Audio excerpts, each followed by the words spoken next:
When he was only 12, Esteban and his family emigrated from Argentina to Winnipeg. Despite the challenge of facing cultural differences wherever he turned, he seemed to adjust well and had a relatively normal upbringing. At 21, he decided to leave home. He set out on his own for new opportunities and challenges in Vancouver. I wanted to do better, and that's why I left. I just felt like the ceiling above my head was just a lot higher here, so there was more room to grow. Esteban did well academically and got accepted into the prestigious Sauder School of Business at UBC. It was great, and I really fell in love with the city.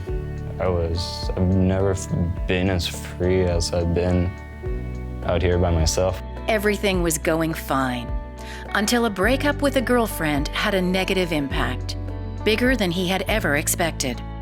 And it wasn't just the thoughts of the relationship ending, it was everything else that got accumulated with that negative mindset that I was at. I feel like I've always had problems feeling content or satisfied or happy. He finished his first degree and started a second one, but the dark cloud was still there. And it's not just about pressure and stress, but it's about not being able to break out of a cycle where you keep telling yourself that nothing you do is enough. And I started having panic attacks. Even at a part-time job, he was incapacitated by a panic attack. The shake started, my vision became tunnely, my chest started beating. I was slurring my words a little bit, my head felt like I couldn't really hold it steady. I couldn't deal with my problems by myself. And that sounds kind of weak to say, but the truth is I couldn't be in my head anymore. Vulnerability is a sign of great strength, and his vulnerability was reaching out for support. The passage from youth to adulthood, there are a lot of little blips along the way, and so being able to reach out and get the support that he needs was helpful for him, and really helpful for every younger person who may not have the supports that they need. So, there's so many thoughts that you have about this, about rationalizing your position in the world, and your mood, and your feelings, and your emotions, and your negativity. Talking with Alan makes me feel like I'm part of society again, almost. I'm not in here, but I'm here. I'm only a very, very small part of what the therapy process actually is. It happens outside of the office, it happens at home, it happens at school. It's his decisions that make the change.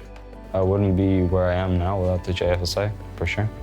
Wouldn't be where I am now without Alan. That's for sure.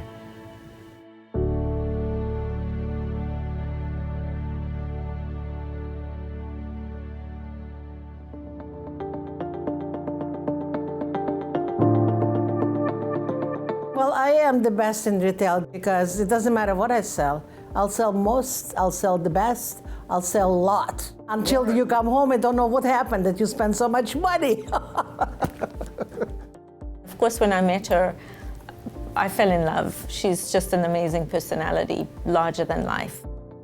She's done very well for herself in the retail industry. She and her husband have enjoyed living in Canada and have basically spent what they've earned. Not that they've earned a lot of money, but they've managed. Recently, Laura has had to go on sick leave with severe back and knee pain, leaving her unable to work and to cover her monthly expenses.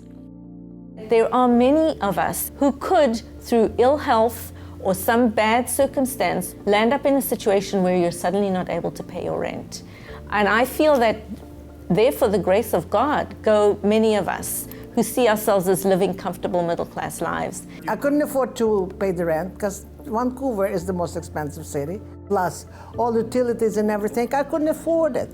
I encouraged her to apply for subsidized housing for seniors. I was embarrassed to apply to take somebody else. Maybe somebody needs more help than I do. When I was working, I didn't need anybody's help. I mean, I'm a proud person. Thank God for the Jewish family, Service and Dahlia, because she says, Laura, don't be so proud, let us help you. With JFSA's help, Laura and her husband Pavel were accepted into a senior subsidized apartment downtown in an unusually short period of time. It just happened so sudden. I said, oh my God, I don't believe it.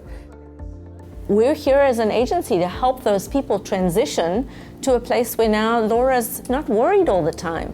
She knows that from now on she'll be able to pay her rent every month. I'm very happy. I'm very, very happy. So now I don't have to worry. That's nice. What do you think, Nice, Pavel? nice. I'm very happy. Yeah? It is so hard to say to somebody, I need help, I'm struggling. Somehow we are able to get through to our clients because they feel comfortable coming here, and I think because they feel they've been treated with dignity here, they are able to ask for help. You just never know who's going to walk through the doors. You just never know.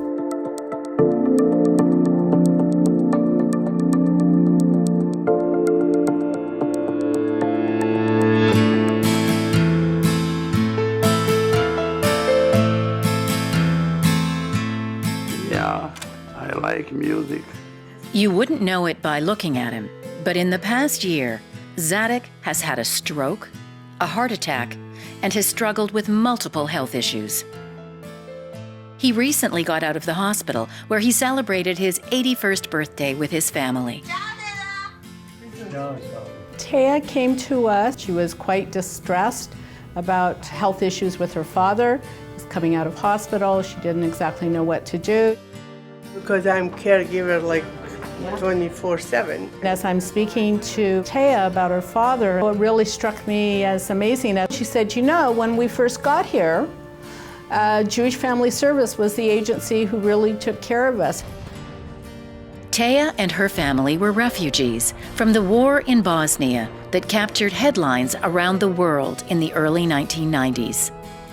The JFSA led the Vancouver Jewish community in helping to relocate refugees like the Ninkovic family. We came without money, without clothes, we really came empty-handed. Jewish Family Service came to really almost to their rescue. I'm really not gonna ever forget when we came to airport. They were holding this big sign with our names. It was in our language. Wow, they said Dobro došli, that is welcome.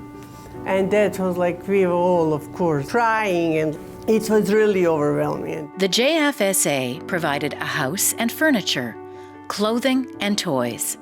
They found them work.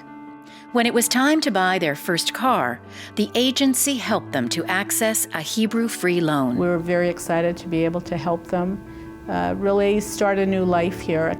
First year, it was just support 24/7. It was amazing. We really wouldn't be where we are today that we didn't have all this help and support from Jewish Family Service. Okay, Zadik, you come and drink your juice. 23 years later, when Taya's father, Zadik, could no longer take care of himself, the JFSA was there to help the Ninkovic family again. They are back again. He qualified for support through the Claims Conference for Jewish Victims of Nazism, and the JFSA found a caregiver to take care of his daily needs. Now it's full circle as we've wrapped ourselves around this family, and we're able to give them the help they need when they need it. All those moments that I had, that my family had help from Jewish Family Service, we're not gonna ever forget, that's staying in our hearts.